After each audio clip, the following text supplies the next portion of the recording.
ਅਸਲਾਮ ਵਾਲੇਕੁਮ, ਮੈਂ ਦੱਸ ਰਹੀ ਜਰਾ ਤੁਸੀਂ ਵੇਖ ਰਹੇ ਹੋ YouTube ਚੈਨਲ ਪੰਜਾਬੀ ਮੁੰਡਾ ਤੇ ਉਮੀਦ ਕਰਨਾ ਸਾਰੇ ਠੀਕ ਹੋਣਗੇ ਤੇ ਅੱਜ ਦਾ ਨਵਾਂ ਤੇ ਮਜ਼ੇਦਾਰ ਵਲੋਗ ਸਟਾਰਟ ਕਰਨੇ ਆ ਤੇ ਅੱਜ ਵਲੋਗ ਦੇਰ ਨਾਲ ਸਟਾਰਟ ਕੀਤਾ। ਟਾਈਮ ਹੋ ਗਿਆ ਜੀ 11:35 ਹੋ ਗਏ ਨੇ ਤੇ ਅੱਜ ਦਾ ਵਲੋਗ ਸਟਾਰਟ ਕਰਨੇ ਆ ਤੇ ਅੱਜ ਅਸੀਂ ਇੱਕ ਪੱਕਾ ਫਾਈਨਲ ਕੀਤਾ, ਅਸੀਂ ਉਹ ਲੈਣੇ ਤੇ ਉਹਨਾਂ ਅਸੀਂ ਪੈਸੇ ਦੇਣੇ ਤੇ ਤੁਸੀਂ ਸਾਡੇ ਵਲੋਗ ਨੇ ਜਿਹੜੇ ਸਾਡੇ ਦੋਸਤ ਨੇ ਚੈਨਲ ਨੇ ਸਬਸਕ੍ਰਾਈਬ ਨਹੀਂ ਕੀਤਾ ਫਟਾਫਟ ਸਬਸਕ੍ਰਾਈਬ ਕਰ ਲੈਣ, ਵਲਾਸ ਕਰਨੀ ਬੜੀ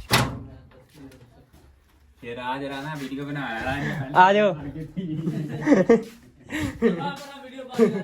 ਕਿਉਂ ਆਓ ਸਾਡੇ ਨਾਲ ਕ੍ਰਾਈਮ ਮੁਕਾਈਏ।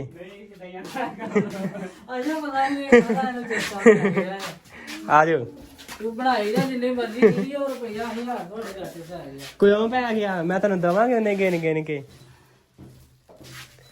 ਇੱਥੇ ਆ ਪੱਖੇ ਥੱਲੇ, ਇੱਥੇ ਪੱਖੇ ਥੱਲੇ ਆ, ਪੱਖੇ ਥੱਲੇ ਆ ਨਾ, ਇੱਥੇ ਕਿਤੇ ਠੀਕ ਪੱਖੇ ਥੱਲੇ ਤਾਂ ਗਿਣ ਕੇ ਨੋਟ ਦਿੰਦੇ ਆ। ਅੱਜ ਮੇਰਾ ਨਾ ਦਿਮਾਗ ਸਵੇਰੇ